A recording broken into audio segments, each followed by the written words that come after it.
বাংলাদেশে এখন একটি বিশৃঙ্খল পরিস্থিতি চলছে।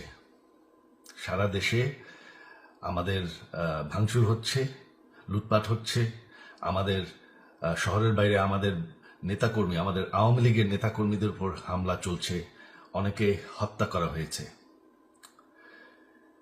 এই পরিস্থিতিতে আমি বলতে চাই, আওয়ামী লীগ হচ্ছে বাংলাদেশের সবথেকে পুরাতন গণতান্ত্রিক এবং সবথেকে বড় দল।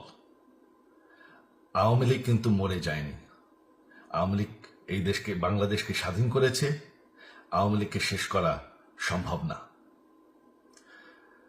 আমরা বলেছিলাম যে আমার পরিবার আর রাজনীতি করবে না, তবে আমাদের নেতাকর্মীর উপর যেভাবে হামলা হচ্ছে, এই পরিস্থিতিতে আমরা হাল ছেড়ে দিতে পারি না। বাংলাদেশে যদি গণতন্ত্র, নতুন বাংলাদেশ গড়ে তুলতে হয়,